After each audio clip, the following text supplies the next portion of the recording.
Wagwan y'all, it's Dimz, and today I want to talk about my trip to Grappital City in my review of Rumbleverse.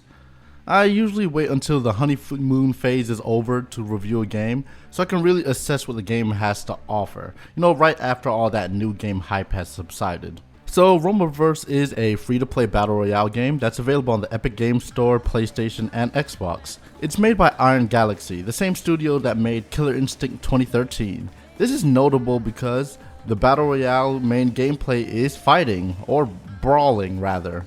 Rather than it actually being like a shooter, like how most battle royales are, Rumbleverse focuses on fighting.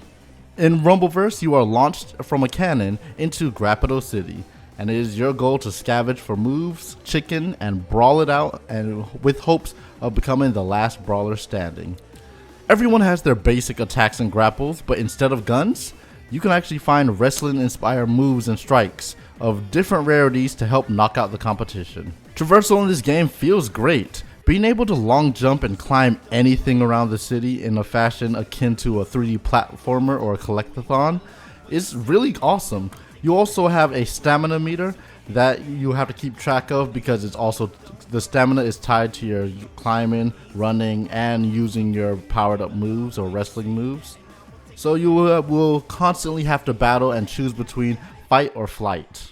The fighting game triangle is alive and well in this game, with strikes, blockings, and throws. It also has some dodges and unblockables thrown into the mix for good measure. This makes every encounter that you run into more or less play out like a round in a fighting game, where you are constantly trying to read and outmaneuver your opponent. One great thing about this game compared to other battle royales is that even when the opponent gets a drop on you, that doesn't really spell defeat. On average, it takes about 3 to 4 neutral interactions before you get KO'd. This means you have the option to fight back against your opponent, or strategically retreat and put yourself in a better position.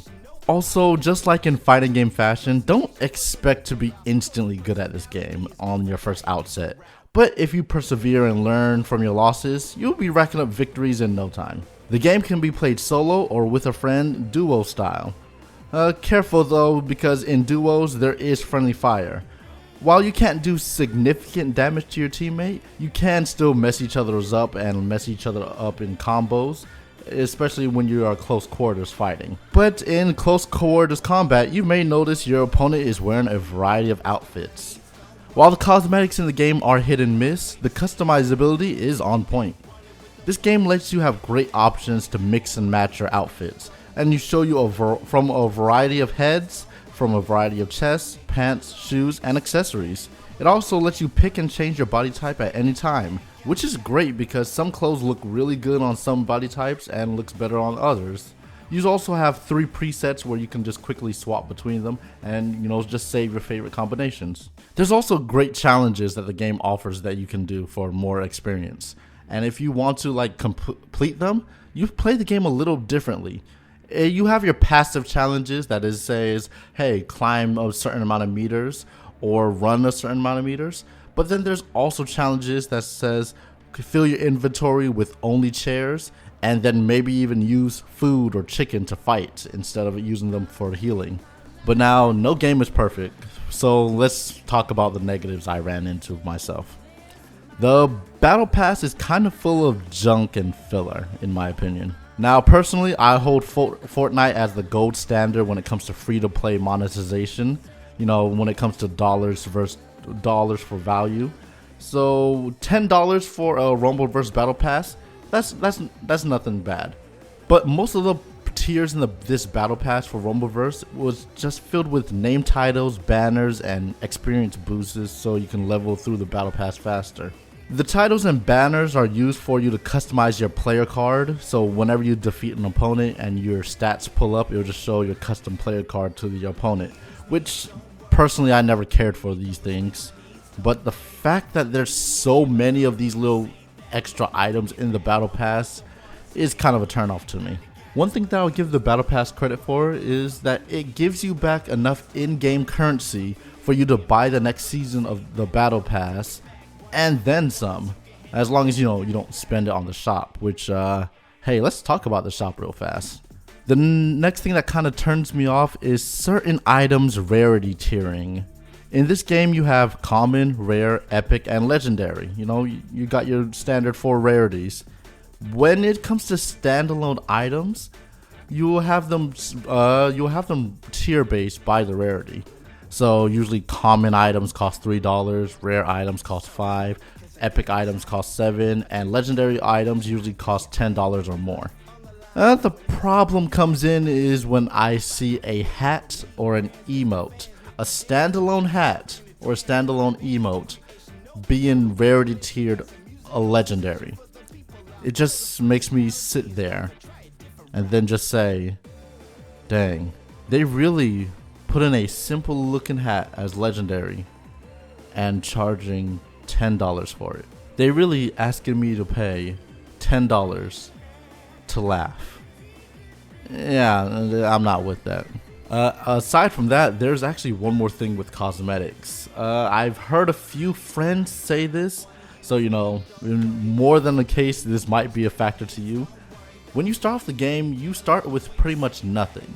The game supplies you maybe one chest, one hat, and one pants, like randomly drawn. So you might start off with random pieces that you might like or random pieces that you do not like at all. Now this is a problem because I've heard from a lot of people, mostly my friends, and these are friends that don't even know each other. These are just, let's say 5 different people, that they think that the base character designs, they're a little too goofy for them, too doofy, and at times too ugly. So this game kind of pushes a lot of them to say, hey, I want cosmetics to look the way I want because my character looks really ugly and really too goofy. Which I'm not sure if that's a plan for Rumbleverse to do, but it sure is working on a few people to their detriment because they don't want to touch the game unless they get cool outfits, and they don't want to pay $20 out the gate just to look cool, as they said. So yeah, you know, I felt a little bit of it too, but you know, the battle pass came out, I saw an item I liked, I got it, and now I'm actually fine with the way I look. So I hear them out on that one. My last little gripe is the hidden perks, as I will call it. Every time you start a game of Rumbleverse, you get randomly selected a few perks to earn mid-game. Now, these are hidden perks, quote unquote, because the more damage you deal, the more you unlock these perks. And there's a lot of things, that extra perks that these things could do. I'm mostly going to talk about like meditation. Meditation is a perk where if you stand still long enough, your character will meditate and heal itself. That's not a perk that everyone gets every single game. These perks are randomly dished out, and you just have like random perks, like some of them gives you life steal on every hit and stuff, and some of them turns the power up items or the upgrade items that you eat in the game into extra health items. So that's a little weird for me, but you know, hey, it's a battle royale, it's the luck of the draw. I just know sometimes I don't like it because there might be a person with meditation, so they like to turtle a lot more and they win because of turtling, and I lose because, hey, I had no health and no health items. All in all, I think Rumbleverse is a great game. Now, whether you should buy it or not, I would say, why not try it? It's free to play. Why not? You don't have to spend anything, as long as you're okay with looking, I guess, ugly for a few games. But yeah, the game's great. I really like the movement and being able to traverse the city. Personally, I want them to add like a custom games option, or maybe a game mode, something like Fall Guys, where instead of just fighting to be the last one standing, you guys are like racing an obstacle course to get a certain crown or a belt or something. You know, this game has the movement for that, and that's what I really want. But anyway, that was my review of not Capital City, of Rumbleverse. You know, it's a great game. I see myself playing it here and there, picking it up just for a few rounds, and I really like it. So, if you did enjoy the review, let me know in the comment section below.